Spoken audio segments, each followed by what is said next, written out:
KPBS On Demand is supported by Paint Care, offering households and businesses in California more than 800 leftover paint drop-off sites for recycling. Quantities of 100-plus gallons of paint may qualify for a large volume pickup. Learn more at paintcare.org. Good morning, I'm Debbie Cruz. It's Thursday, October 24th. Demolition of the fire damage at the Oceanside Pier is underway. More on that next. But first, let's do the headlines. The County Board of Supervisors earlier this week voted to audit their contract with Equa's Workforce Solutions. The company was hired to manage an emergency hotel voucher program for those displaced by the January floods. Flood victims have complained about the program's effectiveness, the quality of its service, and the security of their personal information. The audit will be presented to the board within 120 days. The state of California, the city of Encinitas, and a local condo group have agreed to pay more than $30 million to a family who lost 3 loved ones in a 2019 bluff collapse. Patrick Davis lost his wife, daughter, and sister-in-law in the collapse at Grandview Beach. We wanted some accountability, mainly so that this wouldn't happen to someone else's family. The family sued, alleging negligence. The lawsuit found the state geologist had previously warned about the risk of bluff failures at that location. The family also claimed city lifeguards failed to adequately protect beachgoers. In addition to the financial settlement, the city of Encinitas has also agreed to make policy changes to promote safety around bluffs. The changes include increased training for lifeguards and putting up additional signs warning about the risk of bluff failures. Local hospitals are reporting that injuries from border wall falls are up nearly 60% from last year. That's according to data from UCSD Health and Scripps Mercy. They are the only 2 hospitals in the area who treat the type of injuries people have after they fall from the border wall. So far this year, the 2 hospitals have seen nearly 1,000 patients who fell from the border wall. That's compared to nearly 630 for all of 2023. From KPBS, you're listening to San Diego News Now. Stay with me for more of the local news you need. KPBS On Demand is supported by Fleet Science Center's newest exhibit, Survival of the Slowest. See firsthand how nature's smallest, slowest, and weakest creatures can not only survive, but thrive in the wild. Open May 24th through September 1st. Learn more at fleetscience.org.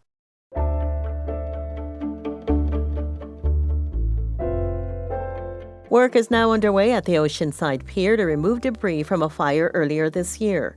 But North County reporter Tanya Thorne tells us the pier will still be open to visitors. 6 months after a fire started at the Oceanside Pier, demolition of the fire damage begins. We're in the very early stages of demolition. We're taking down the heavy steel portion of the building. We're still installing the debris containment. Brian Thomas, the city engineer for Oceanside, says once the steel beams of the old Ruby's Diner are removed, debris haul away will begin. In the coming weeks, trucks will begin to haul the debris from the pier, but it won't cause any closures, just added precautions. So they'll have a spotter in front of the equipment, a spotter behind the equipment.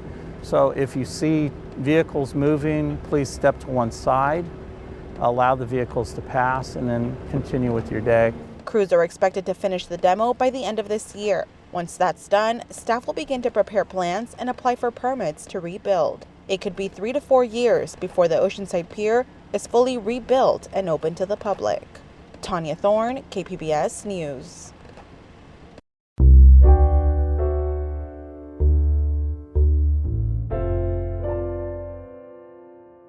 By the end of this year, San Diego is expected to lose more than 600 shelter beds for people experiencing homelessness. San Diego Mayor Todd Gloria wants to address that by expanding the city's Safe Sleeping Site program. The program includes lots with tents and some with trailers. He says he is constantly looking for options to offer more shelters. We acknowledge some of them are precariously perched, and that's why we're working aggressively on things like Kettner and Vine, H Barracks, to build more. But when things like Golden Hall are closing, well, we've expanded our safe sleeping sites, right? When some of these others are going down, we're finding new opportunities. H Barracks is a proposed safe sleeping site. Yesterday, the city issued a request for proposals for an operator to run it. Gloria has also proposed a 1,000-bed shelter at Kettner and Vine.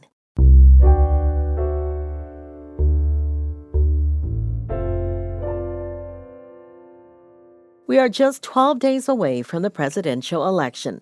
Democratic Congresswoman Sara Jacobs joins Public Matters investigative reporter Amita Sharma to talk about that race and whether a ceasefire between Hamas and Israel is in the cards.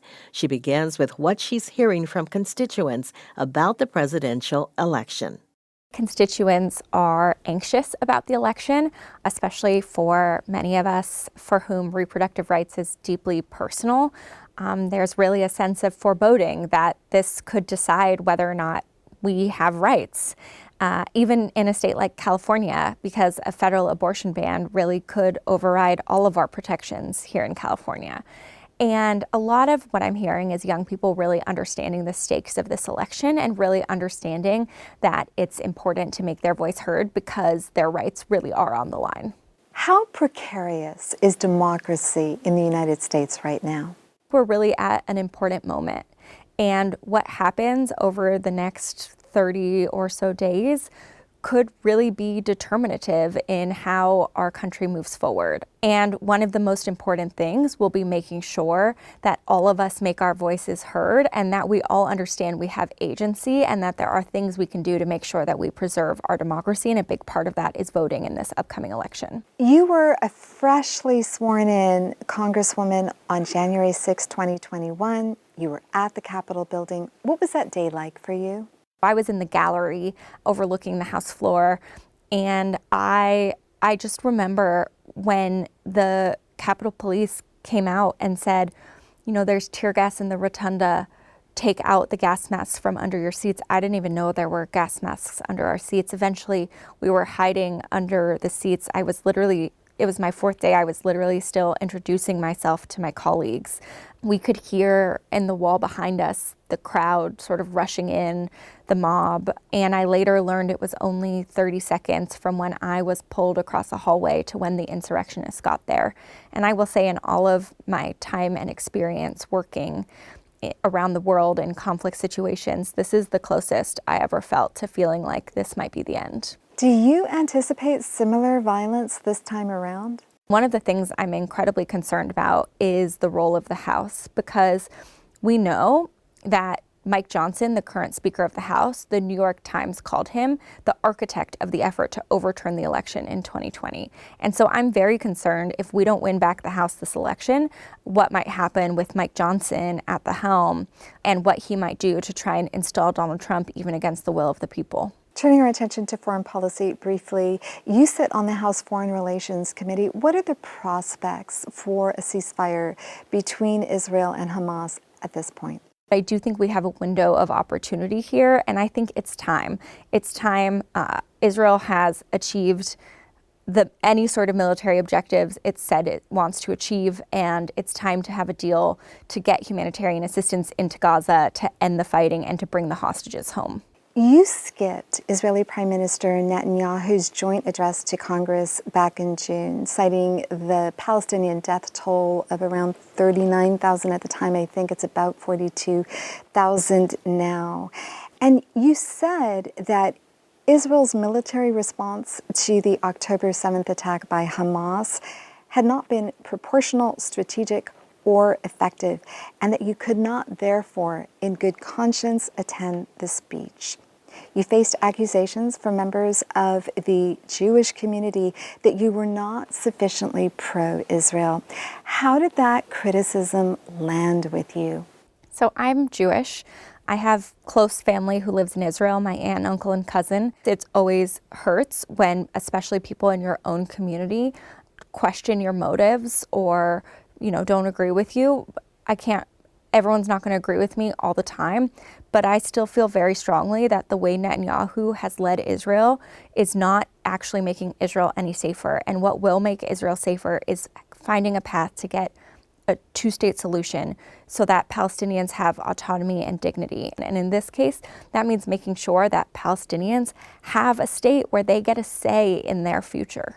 Congresswoman Jacobs, thank you so much for speaking with me today. Of course. Thank you for having me. Congresswoman Jacobs' grandfather is Erwin Jacobs, who is a supporter of KPBS and Public Matters. In our next Why It Matters segment, we look at something you'll definitely see on your ballot. Our Public Matters partner, Scott Lewis, explains. The word bond is all over the ballots of San Diegans this year. In San Diego, voters will have to decide on 7 different school bonds. If they approve them, districts will borrow billions of dollars and then raise property taxes to pay them off. Now, what the heck does that even mean? It means that your property taxes will go up by a certain amount depending on how much the county values your property. If you own a home that the county values at $100,000, then you would pay $30 more per year if Measure RR passes. School districts spend most of their money on teachers and administrators, but school bonds cannot be used to pay teachers more. They can only be used to build and repair things, and that's why builders and labor unions for workers that build things like them so much. I'm Scott Lewis, and that's why it matters.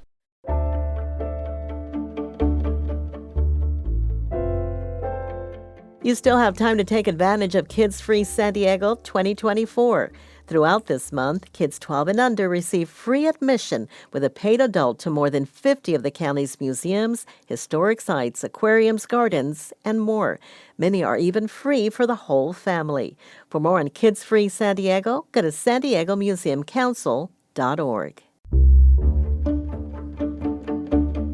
That's it for the podcast today. As always, you can find more San Diego news online at kpbs.org.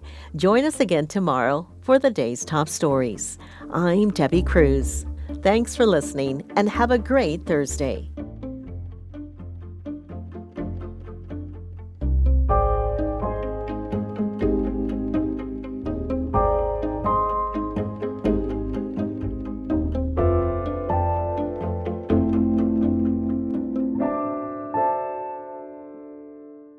KPBS On Demand is supported by the National Conflict Resolution Center. Geopolitics, a divisive election year, and strained budgets are all topics that can create tension in the workplace. NCRC can help workplace leaders navigate polarizing issues with the Culture, Communication, and Conflict Certificate. More at ncrconline.com.